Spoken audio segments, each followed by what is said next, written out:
Ginásio Tesourinha chega a abrigar 260 pessoas. Últimas 3 famílias retornam enfim para casa na Ilha dos Marinheiros.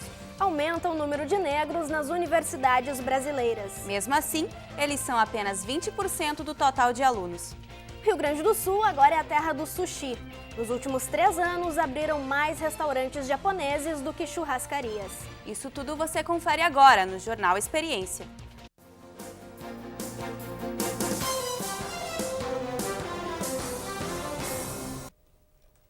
Você que está na faculdade, tem algum colega negro? O Brasil possui mais de 7 milhões de alunos nas universidades. E os negros são mais de metade da população. Mas nas faculdades, apenas 2 de cada 10 estudantes são negros. Mais de 1.400.000 negros estão matriculados nos cursos de ensino superior no país. No Rio Grande do Sul, 26% dos alunos são negros. Na PUC, este número cai para apenas 10%. Esta estudante relata que a ausência de colegas negros é anterior à faculdade. No meu ensino fundamental só tinha eu e mais um aluno. E no meu ensino médio eu passei sendo sempre a única negra da minha sala. Eu não me senti excluída, mas eu ficava um pouco preocupada de por que eu ser sempre a única negra. Infelizmente ainda dá para contar nos dedos quantos colegas negros eu tenho na minha faculdade. De acordo com o levantamento do MEC, de 2000 a 2010, o número de ingressantes negros nas universidades brasileiras aumentou 230%. Este professor coordena um centro de pesquisa de desigualdades sociais no Brasil. Para ele, programas federais de incentivo à inclusão explicam a mudança. O sistema de cotas, vem funcionando e vem ajudando, a entrada de alunos, pardos e pretos no ensino superior. O programa Universidade para Todos, o ProUni, que também vem ajudando a popularizar o ensino superior. Se a gente olha o filme dos últimos anos, a gente teve uma melhora. Tá? Sem dúvida nenhuma, a gente teve um processo de democratização do ensino superior, apesar de ainda ser muito excludente. Mas a distância entre a frieza dos números e a realidade em sala de aula ainda é muito grande. Quantos alunos negros o senhor dá aula atualmente? Atualmente é até de pensar, né? É difícil de fazer. Eu lembro de um aluno, apenas um aluno, agora, nesse semestre. Há 15 anos, o sistema de cotas raciais passou a ser adotado por universidades e outros órgãos públicos no Brasil. A intenção foi de assegurar a igualdade na educação entre as diversas raças do país. Mas depois de todo esse tempo, são poucas as mudanças.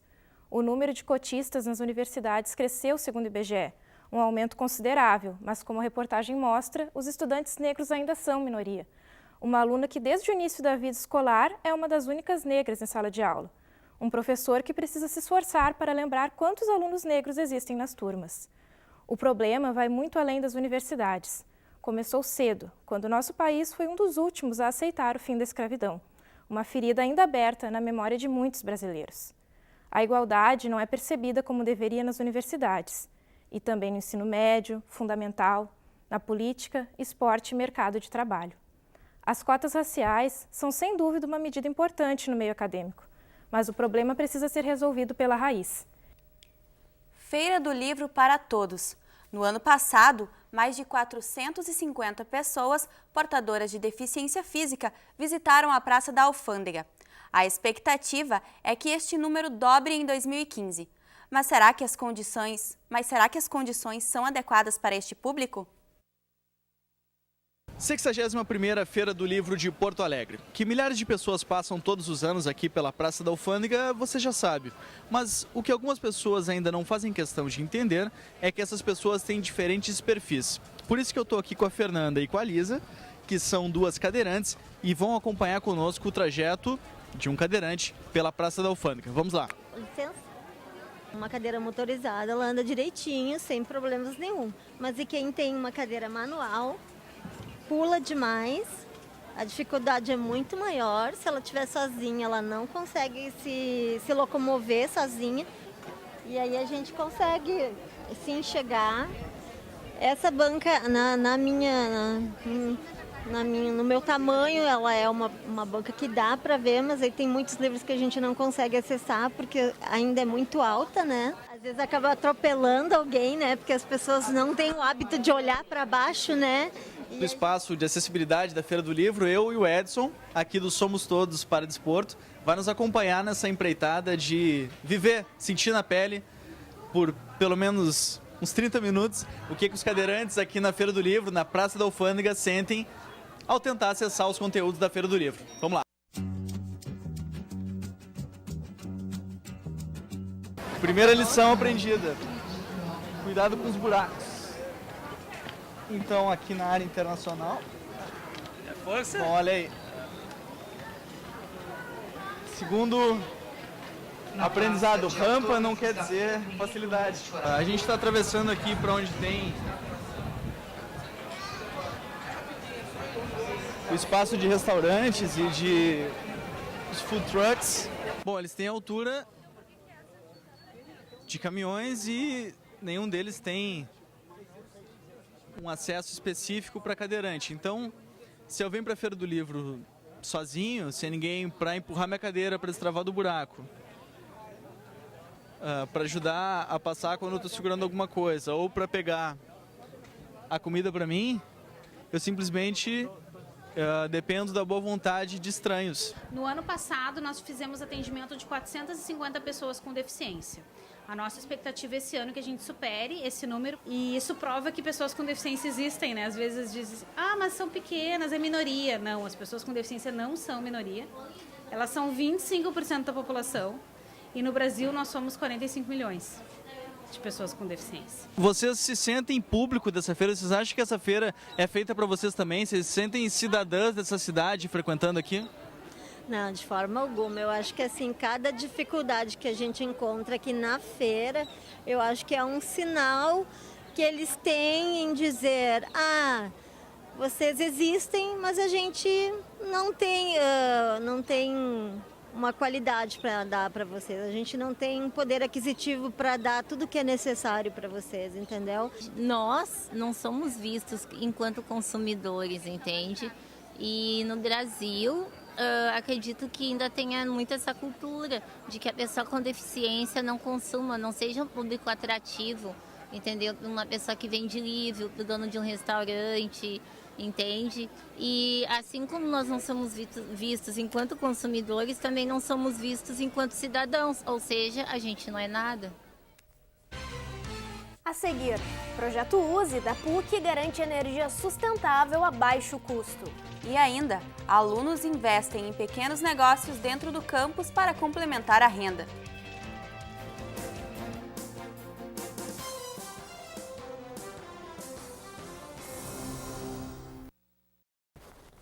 Em apenas um ano, a PUC conseguiu reduzir em 8% o gasto com energia elétrica.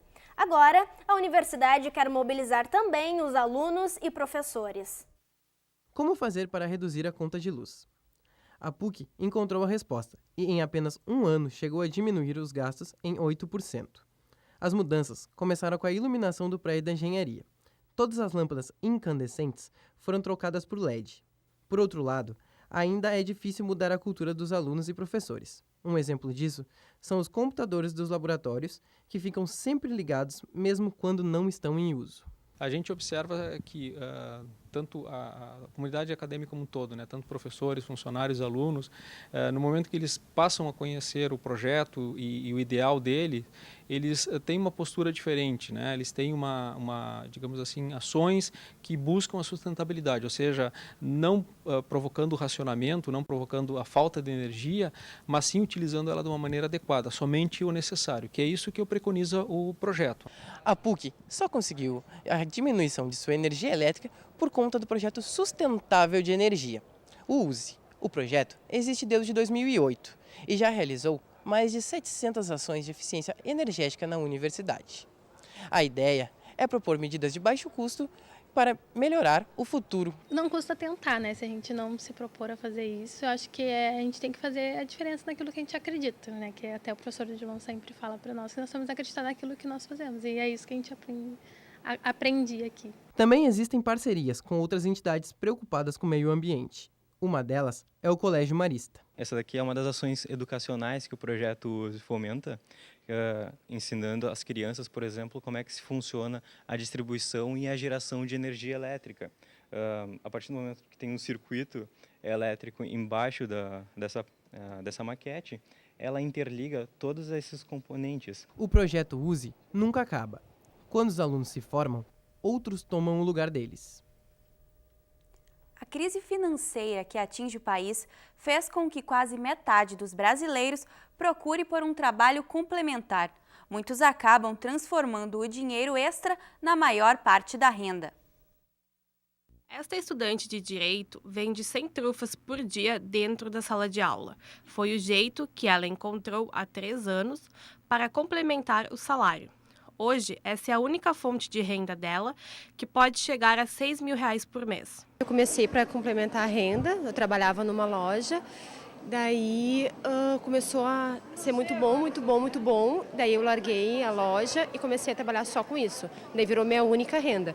Renato abriu essa loja de produtos naturais há 2 meses. A oportunidade surgiu depois de perder clientes com a antiga atividade, em que formatava trabalhos acadêmicos. Naquela época era uma tendência, né? Acho que a gente tem que, quando vai empreender, a gente tem que ver, tentar analisar o mercado. Em questão de uns 2 meses atrás, a gente conseguiu realizar o nosso plano, né?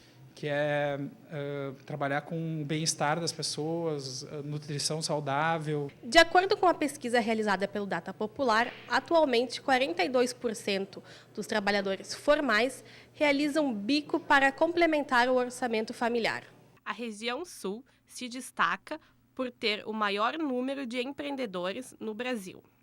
Eles faturam, em média, R$2 mil por mês. Para este professor de economia, os setores de alimentos e consertos são os mais indicados para este tipo de atividade. O que a gente está vendo é um movimento muito grande de conseguir um segundo emprego, fazer com que haja mais diversidade nas suas receitas. Os economistas estão achando que 2018 efetivamente vai ser um ano que vai dar o primeiro crescimento. Foram praticamente anos seguidos de queda no PIB, o que vai diminuindo a base econômica. Veja a seguir a previsão do tempo para a capital. Em menos de uma semana pode chover quase 80% da média mensal em Porto Alegre. E ainda, veja como foi a volta para casa dos desabrigados pela cheia do Guaíba na Ilha dos Marinheiros.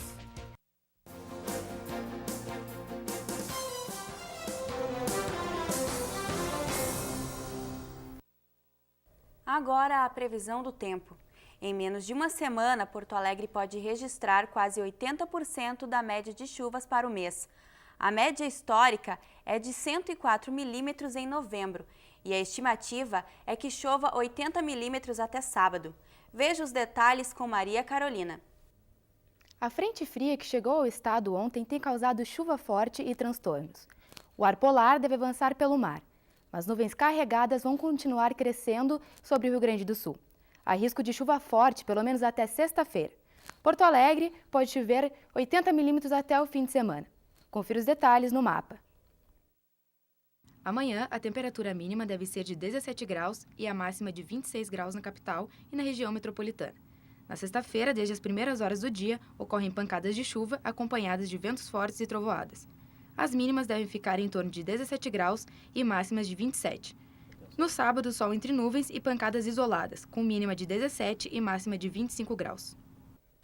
Ainda que o churrasco seja a comida típica do estado, a culinária japonesa conquista cada vez mais o paladar dos gaúchos. Nos últimos 3 anos, o número de sushis quase triplicou em relação ao número de churrascarias. Depois de investir em 2 restaurantes da franquia Subway, um no Prédio 40 e outro no Tecnopuc, os donos decidiram apostar em um novo restaurante, especializado em comida japonesa.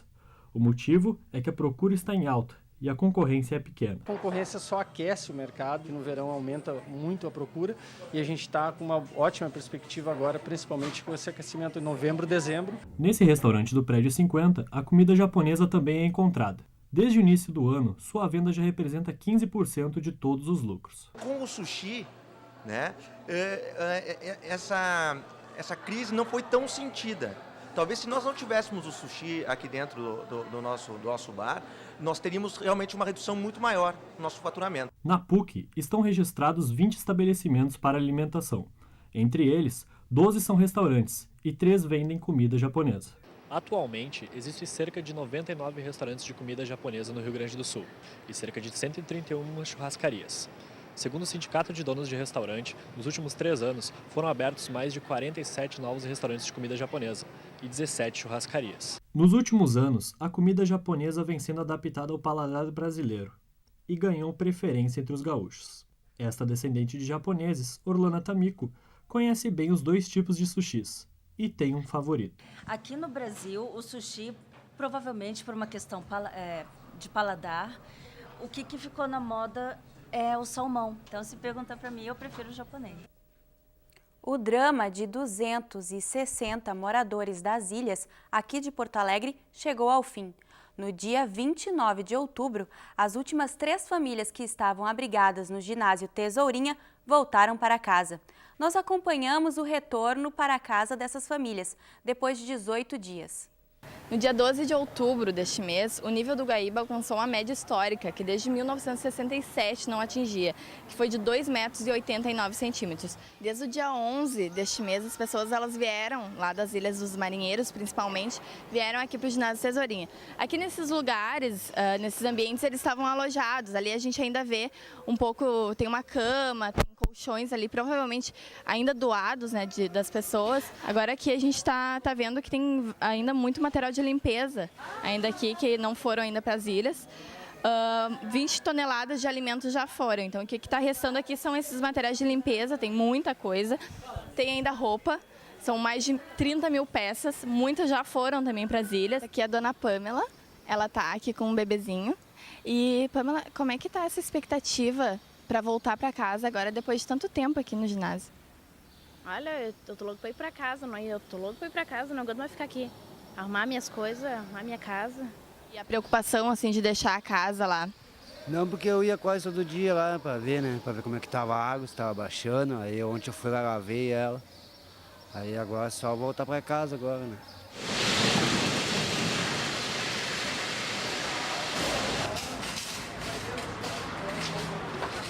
Como é que tá a tua casa lá? Ih, meu amigo, tá complicado. Agora a gente vai sair aqui do ginásio Tesourinha e vamos acompanhar a saída para casa dos últimos moradores que ficaram aqui. Vamos lá, a gente vai ir com o ônibus da Carrias, que foi cedido só para fazer isso. Vamos lá. Agora a gente está indo lá para as ilhas, são 9 quilômetros do ginásio Tesourinha até lá. A Defesa Civil está indo na frente. São cerca de 10 mil pessoas que vivem aqui nas ilhas. Agora a gente chegou aqui na Ilha dos Marinheiros e a gente vai ir junto com a Defesa Civil agora para acompanhar as outras famílias até chegar nas suas casas. Olha aí, vamos entrar com a senhora ali?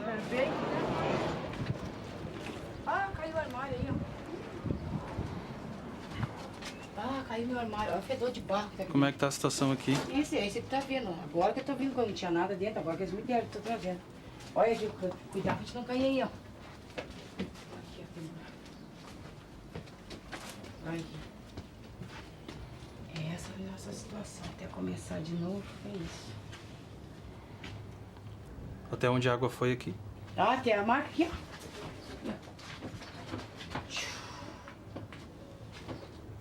Ah, não. Tem lá em cima que passou da cama. Até reconstruir tudo? Vou tentar, né, minha filha? Agora é pé na tábua e fé em Deus. Fazer o quê? E o senhor, como que o senhor enxerga toda a situação agora de ter que recomeçar? Ah, não, tristeza, né? Coisa que a gente tava já começando a adquirir aí, quando vê, perde tudo de novo. Ah, tá louco. Não tem nem o que falar. Eu tô preocupada mais com a minha casa. Mas, se Deus quiser, eu vou conseguir. Eu creio nisso que vou conseguir.